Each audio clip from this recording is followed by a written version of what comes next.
कृषि दर्शन कार्यक्रम में एक बार फिर आप सभी का स्वागत है। किसान साथियों, जैसा कि हमने कार्यक्रम की शुरुआत में जिक्र किया था, आज के कार्यक्रम में खास तौर पर वैज्ञानिक तरीके से भेड़ पालन और भेड़ों के समुचित प्रबंधन पर हम बात करेंगे। वैसे देखा जाए तो पशुपालन अब जीविकोपार्जन का सिर्फ एक जरिया नहीं रह गया है। अब भेड़ पालन हो या फिर पशुपालन, अब व्यवसाय बन गया है और व्यवसाय की सफलता तभी सुनिश्चित होती है जब तकनीकी जो भी उसके पहलू हैं उनको जान लिया जाए और समझ लिया जाए। तो आज भेड़ पालन पे जुड़े जितनी भी तकनीकी पहलू हैं उनको जानने के लिए हम आज आमंत्रित किया है हमने विशेषज्ञ को। आपसे रूबरू करवाते हैं। हमारे बीच है डॉक्टर अरुण तोमर, आप निदेशक हैं केंद्रीय भेड़ एवं अनुसंधान संस्थान अविका नगर टोंक में। सर, कार्यक्रम में आपका बहुत बहुत स्वागत है। जी जी, नमस्कार। डॉक्टर साहब, आपसे हम चर्चा शुरू करेंगे, लेकिन पहले हम किसान साथियों को फोन नंबर बता देते हैं। अगर उनकी कोई भेड़ पालन से जुड़ी हुई समस्या हुई तो आप समाधान आपके जरिए मिलेगा उन्हें। तो किसान साथियों, हमारे फोन नंबर है 27049999, दूसरा फोन नंबर है 27040998 और जयपुर का एसटीडी कोड है 0141। जब आप फोन करें तो टीवी की आवाज धीमी रखें ताकि हम आपको स्पष्ट रूप से सुन सकें। तो डॉक्टर अरुण जी, मैं यही जानना चाहूंगी सबसे पहले तो कि पशुपालन हमारे किसान साथी सदियों से कर रहे हैं। भारत की कृषि प्रधान संस्कृति रही है और पशुपालन उसका एक अभिन्न अंग है। लेकिन वैज्ञानिक तरीके से अगर पशुपालन करना है और खासतौर पर भेड़ पालन की बात करें तो इस वैज्ञानिक पहलू को कैसे समझें आमतौर पर हमारे साधारण जो किसान साथी हैं? देखिए, आपने बहुत सही कहा, खेती और पशुपालन सदियों से कर रहे हैं, परंपरागत तरीके से कर रहे हैं। लेकिन आज कंपटीशन के ज़माने में प्रति पशु अधिक उत्पादन लेने के लिए हम लोगों को नई नई तकनीक का सहारा लेना चाहिए और वैज्ञानिक प्रबंधन से हमें अपना व्यवसाय करना चाहिए। अब ज़माना तरक्की का है, उन्नति का है, और जिस किसान ने या जिस भेड़ पालक ने या जिस पशुपालक ने विज्ञान को साथ लिया है उस किसान ने उन्नति की है, तरक्की की है और अपनी आमदनी को कई गुना तक बढ़ाया है। इसी प्रकार से हम सदियों से भेड़ पाल रहे हैं जी, लेकिन परंपरागत तरीके से पाल रहे हैं। हमें ये नहीं पता कौन सी नस्ल पालनी है, किस उद्देश्य के लिए कौन सी नस्ल है, उनका कैसे प्रबंधन करना है, उनको कब पानी पिलाना है, कब चारा खिलाना है, कितना खिलाना है, क्या क्वालिटी का खिलाना है। लेकिन इन सब चीज़ों को ये जब हम वैज्ञानिक तरीके से करते हैं उसको हम वैज्ञानिक प्रबंधन कहते हैं। ऐसी व्यवस्था में हम लागत को भी कम कर सकते हैं और आमदनी को बढ़ा सकते हैं। तो इन सब चीजों पर हम आगे चर्चा करेंगे। जी बिल्कुल। एक बात डॉक्टर अरुण, आपकी बातों से जो निकल कर आई कि आमतौर पर किसान साथी भेड़ पालन करते भी हैं, महिलाएं भी जो हैं वो भी भेड़ पालन करती हैं, लेकिन तकनीकी पहलुओं की समझ उतनी नहीं हो पाती है। केंद्रीय भेड़ और ऊन अनुसंधान संस्थान जो है वो देश में एक अग्रणी संस्थान है स्किल डेवलपमेंट के क्षेत्र में या अनुसंधान के क्षेत्र में। तो वो किसान साथी जो भेड़ पालन करना चाहते हैं या फिर कर रहे हैं, उनके लिए किस किस्म की जो नस्लें हैं, खासतौर पर राजस्थान की अगर हम बात करें तो कौन सी नस्ल उन्हें काम में लेनी चाहिए ताकि उनको मुनाफा भी ज़्यादा मिले? देखिए, मैं सभी भेड़ पालकों को ये कहना चाहूँगा, ये उनसे आग्रह करना चाहूँगा कि अपने संसाधनों और अपनी प्राकृतिक जो वहाँ का इन्वायरमेंट है, जो जलवायु है, जो वहाँ की वनस्पति है, उन सबको ध्यान में रखते हुए वो भेड़ों की नस्लों का चयन करें। जैसे राजस्थान का ही आप लें, भरतपुर बहुत कम भेड़ें पाली जाती हैं, कोटा, टोंक, जयपुर, यहाँ से भेड़ पालन शुरू होता है, और मारवाड़ एरिया, या यूँ कहें कि जहाँ पर खेती वर्षा आधारित है, पानी की कमी है, बड़े पशुओं को पालना या खेती करना आसान काम नहीं है। इन सब परिस्थितियों को देखते हुए भेड़ को पालकर अपना जीवन यापन किया जा सकता है। अलग अलग क्षेत्र के लिए, अलग अलग उद्देश्य के लिए भेड़ों की नस्लें हैं और हम लोगों को अपने क्षेत्र के अनुसार ही भेड़ों का चयन करना चाहिए और उन नस्ल से अच्छे पशुओं को चयनित कर उनका पालन करें और उन्हीं से अधिक उत्पादन लें। कई बार हम करते हैं कि हम दूसरी अच्छी नस्लों को ले आते हैं, लेकिन वो अच्छी नस्लें हमारे लिए अच्छी नहीं होती, इसमें कोई दो राय नहीं। वो उस क्षेत्र के लिए अच्छी होंगी, उनके ऊपर हमें ज़्यादा ध्यान देने की जरूरत होती है और ज़्यादा ध्यान देने में हमारी लागत बढ़ जाती है जी। लागत जब बढ़ जाएगी तो हमारी आमदनी कम होगी। तो ऐसी स्थिति में मेरा यही कहना है कि हमें अपने क्षेत्रीय नस्लों पर ही ध्यान देना चाहिए। यदि बात करें हम राजस्थान की, तो यहाँ पे बहुत हमारे देश की सर्वश्रेष्ठ भेड़ों की नस्लें हमारे अपने राजस्थान क्षेत्र से आती हैं, जैसे मालपुरा, सोनाड़ी, नाली, चोकला, मगरा, मारवाड़ी। ये सब वो नस्लें हैं जो राजस्थान के भेड़ पालक सदियों से पालते आ रहे हैं और इनसे मुनाफा कमाते आ रहे हैं। यदि मगरा की बात करें, मगरा जो भेड़ों की नस्लें हैं, ये विश्व में सबसे अच्छा गलीचा ऊन उत्पादक नस्लें हैं। उसकी ऊन में चमक होती है और उस चमक की विशेषता ये है कि उससे अच्छी किस्म के गलीचे बनते हैं जिसकी कीमत अच्छी मिलती है। इसी प्रकार से यदि मीट के लिए पाले तो ये मालपुरा, सोनाडी, ये नस्लें हैं। तो मेरा कुल मिला के ये कहना है कि हम क्षेत्रीय नस्लों पर ही हम ध्यान दें। या हाल फिलहाल में हमारे संस्थान ने एक ऐसी भेड़ को विकसित किया है जो एक साथ में 2 से 4 बच्चे देती है जी। ये अविशान भेड़ की मैं बात कर रहा हूँ। ये अविशान भेड़ हमारी 3 भारतीय भेड़ों का मिश्रण है। उसमें हमारी अपने राजस्थान की मालपुरा भेड़ है, दूसरी हमारे गुजरात नस्ल की एक भेड़ आती है, उसको पाटनवाड़ी बोलते हैं जी। तीसरी हमारे देश की एक बंगाल से एक भेड़ों की नस्ल है जो गैरोल है। उस गैरोल भेड़ में ज़्यादा बच्चा देने की क्षमता है। तो हमारे वैज्ञानिकों ने गैरोल से एक जीन को आइडेंटिफाई किया जिसको हम फेक बी जीन कहते हैं। जी। फेक बी जीन ज़्यादा बच्चे देने की क्षमता रखता है। जी। उस फेक बी जीन को हमने आइडेंटिफाई करके अपनी लोकल भेड़ जो मालपुरा है, वेल एडेप्टेड है, उस भेड़ में उसको इंट्रोड्यूस किया। और उसके बाद भेड़ों के मेमनों के साइज बढ़ाने के लिए, उनमें दूध बढ़ाने के लिए हमने पाटनवाड़ी को इसमें मिलाया। ये तो इस प्रकार से हमारे अनुसंधान से है। जी। ये एक कॉलर हमारे साथ डॉक्टर अरुण जुड़ गए हैं, पहले उनसे जान लेते हैं उनका क्या प्रश्न है। बिल्कुल। हेलो नमस्कार जी। हेलो नमस्कार, कृषि दर्शन में स्वागत है आपका। पूछिए अपना सवाल। कौन बोल रहे हैं, नाम बताइए पहले। जी मेरा नाम राजा राम है जी। जी पूछिए अपना सवाल। कौन सी बकरी पाले? बकरी हमने पहाड़ी पालन। राजा राम जी गंगानगर से पूछ रहे हैं। हम भेड़ पालन पे तो बात कर रहे हैं, वो बकरी पालन उस क्षेत्र में करते हैं, तो नस्लें जानना चाहते हैं। हाँ, गंगानगर के आसपास के क्षेत्र में बीटल एक नस्ल है बकरियों की। आप बीटल नस्ल को पाल के बकरी व्यवसाय शुरू कर सकते हैं। इसके अलावा सिरोही और मारवाड़ी नस्ल को भी उस एरिया में पाल के आप अपना व्यवसाय कर सकते हैं। लेकिन क्षेत्र में बीटल आपके यहाँ बहुत अच्छी कारगर हो सकती है और बीटल बकरी दूध देने में भी अच्छी है।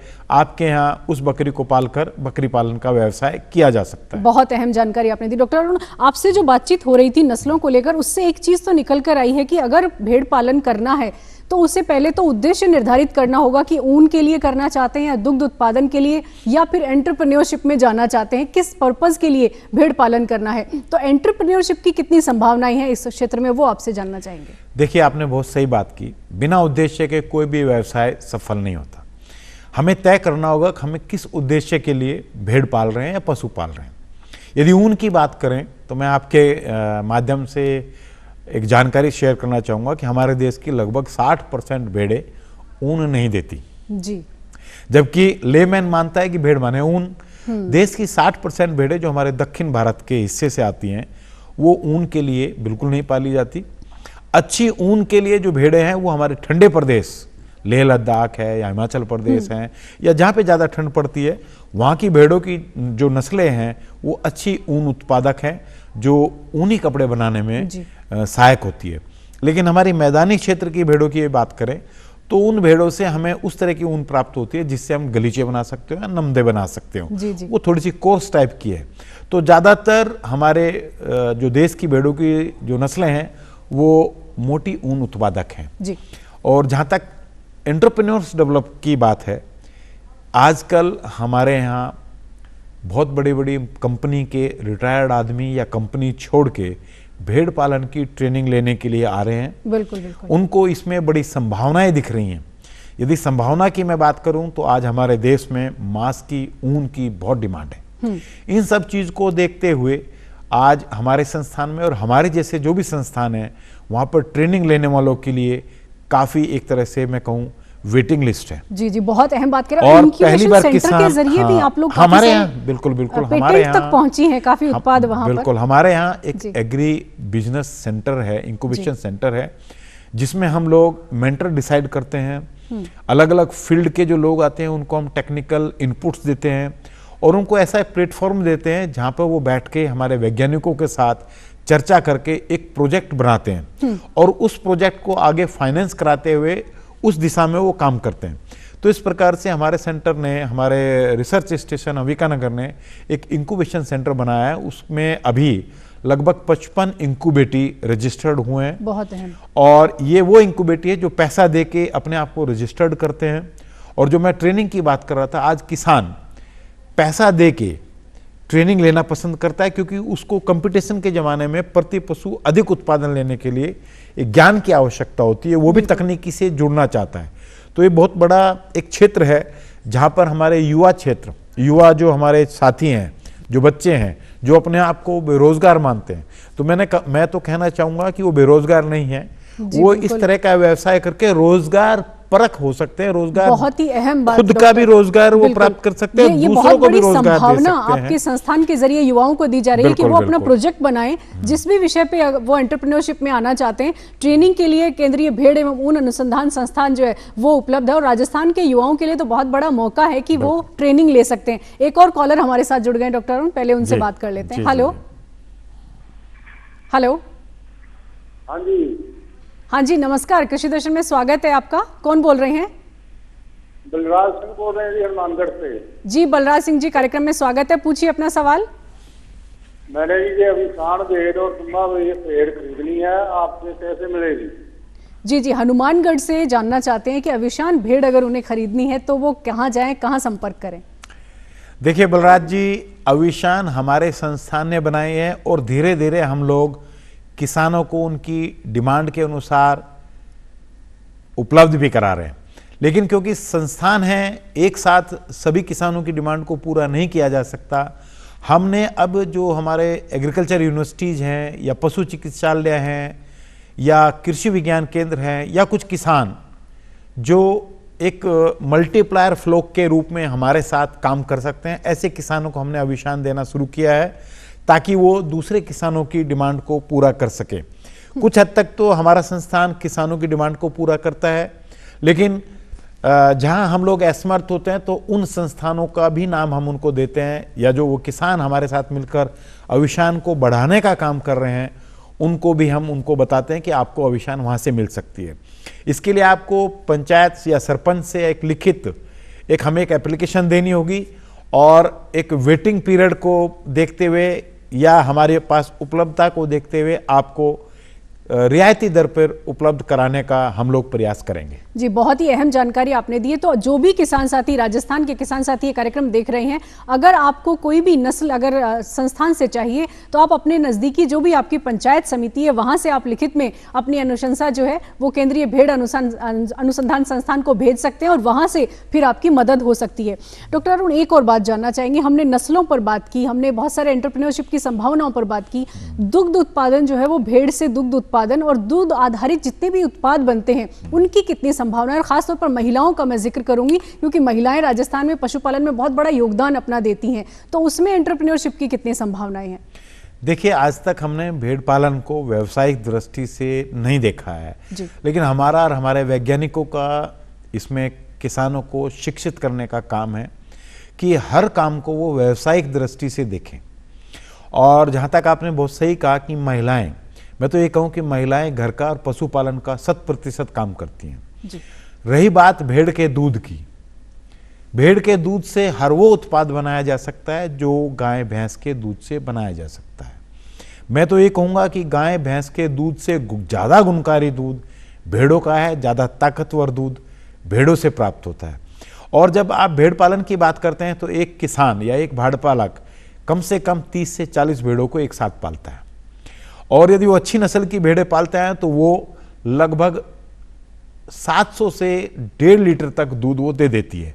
यदि आपने 50 भेड़ें रखी हैं तो 30 भेड़ें यदि दूध दे रही हैं तो उसके घर में आराम से 20 से 25 लीटर दूध हो रहा है। और 20 से 25 लीटर दूध यदि कुछ दूध बच्चों को पिला दें, मेमनों को पिला दें, उसके अलावा आपके पास 10 से 15 लीटर यदि दूध बचता है तो उसके उत्पाद बना के वो बाजार में बेच सकते हैं। मैं अभी आपसे चर्चा कर रहा था कि भेड़ के दूध को यदि, ये बहुत ताकतवर दूध है, बिल्कुल ये दूध नहीं दवाई है, क्योंकि हमारी भेड़ें जड़ी बूटियां खाती हैं और जैसा खाएगा अन्न और वैसा ही उसका उत्पाद होगा। तो भेड़ों के दूध को ताकतवर मानते हुए, क्योंकि इसमें फैट, प्रोटीन और मिनरल्स बहुत रिच होते हैं, उसका आप पाउडर बना सकते हैं। और जो मेरे युवा साथी जो रेसलिंग का या जो ज़्यादा मेहनत का काम करते हैं, वो उस दूध के पाउडर को अपने शरीर की आवश्यकताओं को पूरा करने के लिए उसको पी सकते हैं, उसको ले सकते हैं। आपने ये देखा बहुत होगा अहम जानकारी डॉक्टर अरुण आपने आजकल दी है। आर्टिफिशियल जो प्रोटीन जी, बॉडी जी। बनाने के लिए जो Supplements नए ले नए रहे हैं। सप्लीमेंट आ रहे हैं, जिससे शरीर को अनायास ही मैं तो ये कहूँ नुकसान कि होता है। महंगे भी हैं और शरीर को नुकसान भी करते हैं, और उसमें मुझे कहना नहीं चाहिए लेकिन उसमें कुछ ऐसी चीज मिली रहती है जो शरीर को नुकसान करते हैं। तो ऐसी स्थिति में आप भेड़ के दूध के पाउडर के पाउच को आप एक गर्म थोड़े से पानी में मिला के पी सकते हैं और अपने शरीर को अपने वो मतलब ताकत दे प्रोटीन का एक सकते हैं। बहुत अच्छा बिल्कुल, बिल्कुल। सब्स्टिट्यूट ये मिल्क पाउडर हो सकता है। भेड़ों का दूध दूसरे पशुओं के मुकाबले ज्यादा गुणकारी है, ज्यादा प्रोटीन है, ज्यादा फैट है और ज्यादा मिनरल्स है, जी। तो इस वे में भी काम कर सकते हैं। बाकी इसके दूध के आप पेड़ा बना सकते हैं, बर्फी बना सकते हैं, कुल्फी बना सकते हैं, जी, जी। घी बना सकते हैं, और ये तो मेडिसिनल वैल्यू का भी है। इसको शरीर में इसके जो फैट ग्लोब्यूल्स है वो छोटे होते हैं। जी, जी। जब आपको चोट लग जाती है, मालिश करनी होती है, या होठ फट जाते हैं, एडी फट जाती है, तो अनायास ही आप ऐसे केमिकल या जो वेस्लिन वगैरह आप यूज करते हैं उसकी जगह आप इसको यदि यूज करेंगे तो ज्यादा अच्छा, बहुत अहम बात आपने की। ज्यादा और हमने अच्छा सुना है कि रहेगा। और पेटेंट शरीर तक को भी कोई जी जी पेटेंट तक भी पहुंचे हैं आपके उत्पाद। तो पेटेंट किन किन उत्पादों का हुआ है वो भी हम आपसे जानना चाहेंगे। देखिए, भेड़ पालन में हमने अभी तक 5 पेटेंट लिए हैं जी। और भेड़ के दूध के उत्पाद के हमने एक पेटेंट अब फाइल किया हुआ है। लेकिन पेटेंट में हमने एक भेड़ों की ऊन से हमने एक रिजाई बनाई है। ये बहुत अहम है, अभी सर्दियां भी आ और रही हैं। हाँ, राजस्थान जो है जी, जी। जयपुरी रिजाई के लिए जाना जाता है, जी। लेकिन वो थोड़ी सी महंगी है और हाई रिच आदमियों के लिए है। लेकिन हमारे संस्थान ने, क्योंकि भेड़ की ऊन थोड़ी सस्ती है, लेकिन ऊन की क्वालिटी, ऊन गर्मी देती है, जी, जी। ऊन हल्की है और ब्रीदेबल है, ये शरीर को कोई नुकसान नहीं करेगी। तो हमारे वैज्ञानिकों ने, हमारे जो टेक्सटाइल यूनिट है उनके टीम ने रिजाई को बनाया जिसका वजन 1.25 किलो के करीब है और जिसकी कीमत 600 से 900 रुपए है। और उसमें ज्यादातर वजन किफायती है, बहुत महंगा हाँ, तो नहीं किफायती है। जी। और उसमें ज्यादातर वजन उस कपड़े का है जिसमें वो ऊन भरी हुई है। तो हमने स्टफ करके उसको ऊन को रिजाई बनाई है जो आपकी सेहत के लिए भी अच्छी है, आपके मौसम के अनुसार है, हल्की भी है। तो ऐसे उत्पाद बना के हम जो महिलाएं हैं, जो युवा है, स्टार्टअप के रूप में, एंटरप्रेन्योर्स के रूप में हमारे यहाँ ट्रेनिंग लेके वो भेड़ पालन का व्यवसाय आराम से कर सकता है। स्टार्टअप्स की तो बहुत अहम मतलब संभावनाएं हैं इस बिल्कुल। क्षेत्र में। तो हस्तशिल्प उत्पाद भी ऊन से बन रहे हैं, तो उसके बारे में भी थोड़ी जानकारी, ताकि युवा उस क्षेत्र में भी अपना स्टार्टअप शुरू कर सके। हाँ, बिल्कुल। भेड़ों की ऊन के हम लोगों ने कुछ इस तरह के उत्पाद बनाए हैं जिनको हमने पेटेंट के लिए भी डाला हुआ है। ऐसा हमने एक फूल का गुलदस्ता भेड़ की ऊन से बनाया है जिसकी उम्र, जिसकी एज जो है बहुत ज़्यादा है और बहुत सस्ता है। 150 से 200 रुपए का वो गुलदस्ता है और बाजार में हजारों रुपए के गुलदस्ते मिलते हैं, लेकिन उसकी कीमत और उसकी वैल्यू कुछ भी, उसकी वैल्यू आप कहें तो खरीदने में तो 1000 रुपए है या 500 रुपए है, लेकिन उसको वहीं पे लोग छोड़ देते हैं कि इसको कहाँ ले जाएं। हमारी जो ऊन से बना हुआ जो गुलदस्ता है, लोग अपने घरों में उसको सजाना पसंद करते हैं जी। और वो काफ़ी दिन तक चलता है। तो इस तरह के उत्पाद हम लोगों ने बनाए और गाँव की जो महिलाएं हैं उनको हम लाके 1 से 3 महीने की ट्रेनिंग में देते हैं। उनको और बहुत से उत्पाद हम उनको बनाना सिखाते हैं। जी, जी। जैसे बेबी मैट है, जी। तो जो छोटे बच्चे होते हैं उनको गुदगुदा, नरम और गर्म बिस्तरा कैसे मिले, तो इस पे भी हमारे संस्थान महिलाओं को ट्रेनिंग देते हैं। तो बहुत सी ट्रेनिंग जी, हम जी, महिलाओं बहुत को अहम। देते हैं एक बात जिससे और कि मेरे जहन में आ जी। रही है डॉक्टर अरुण, हम ऊन के बहुत सारे उत्पादों का जिक्र कर रहे हैं, मिल्क प्रोडक्ट्स की भी हमने बात की। जैसे जो ऊन की गुणवत्ता सही नहीं है या जो गुणवत्ता में जो ऊन कहीं कम आकी जाए, क्या उसका भी मतलब वेस्ट में से अगर बेस्ट निकालना हो तो फिर आपका संस्थान क्या कर रहा है? आपने बहुत सही कहा। हमारे यहाँ हम लोगों ने ये जी। शब्द दिया था, जी। Best from waste. वेस्ट, जी। आजकल बहुत आसान है किसान या भेड़ पालक के लिए कह देना कि साहब हमारी भेड़ की कीमत, ऊन की कीमत नहीं मिल रही है। तो ऐसी स्थिति में हम लोगों ने उस ऊन से, जिस ऊन से कुछ भी नहीं बनाया जा सकता, ये या कह सकते हैं नो यूज, या ऊल डस्ट है, जो ऊल इंडस्ट्री है उसकी बहुत डस्ट होती है, तो उसको हमने भेड़ों की या बकरियों की जो इनका आवास है उसमें जो मैंगनी आती है उसमें मिला के, या नीम के पत्ते हैं या वो जो भी वेस्ट है उसमें उस डस्ट को मिला के 70 और 30% के रूप में हमने एक अवी खाद बनाया। क्योंकि आपको पता होगा ऊन की प्रॉपर्टी होती है वो पानी को सोख के रखती है, नेचुरल फाइबर है, वो पौधों को ग्रोथ करने में सहायक भी है और पानी को रोक के रखती है। जब ऐसी खाद को जो ऊन से बनी हुई है उसको हम यूज करेंगे तो वो ऊन पानी को रोक के रखेगी और as per the requirement of plant, जैसे ही पौधों को पानी की आवश्यकता होगी उसको रिलीज करेगी और फाइनली वो ऊन खाद का काम भी करेगी, पौधों की ग्रोथ में सहायक भी होगी। तो राजस्थान के लिए तो बहुत अहम है, जहां पर पानी की कमी है। तो इस तरह की खाद जो है वो कई बार क्या आपने देखा होगा कि कम बारिश हुई और कम बारिश में यदि पानी आया और नीचे बह गया तो ऐसी स्थिति में ये ऊन वाला खाद या ऊन पौधों के लिए पानी को सोख के रखेगी। आपने देखा होगा जैसे आपने कभी स्वेटर धोया हो और निकालेंगे तो स्वेटर पानी को अपने अंदर समा के रखता है। तो इन प्रॉपर्टीज को ध्यान में रखते हमने अभी खाद एक बनाया है, वो टोटल ऑर्गेनिक प्रोडक्शन के लिए बेस्ट खाद है।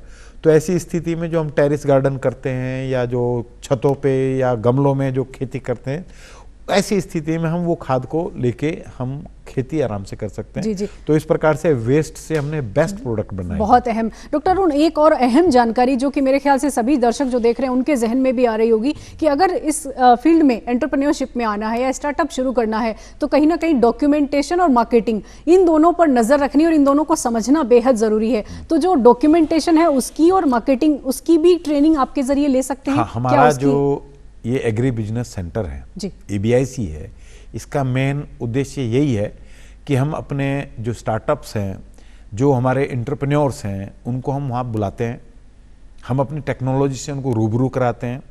उसके बाद उससे संबंधित सारे उनको रिपोर्ट बनाना, प्रोजेक्ट डिटेल रिपोर्ट बनाना, उनको समझाते हैं। और समय समय पे हम बड़ी बड़ी वर्कशॉप भी करते हैं। जैसे अभी हमने आरंभ 2 की थी, जो नेशनल लाइवस्टॉक मिशन है हमारा, उसके बहुत से एंटरप्रेन्योर्स, ये भारत सरकार की एक योजना है जी, उसमें इनको DPR, डिटेल प्रोजेक्ट रिपोर्ट बनाने में बहुत सी दिक्कत आती है।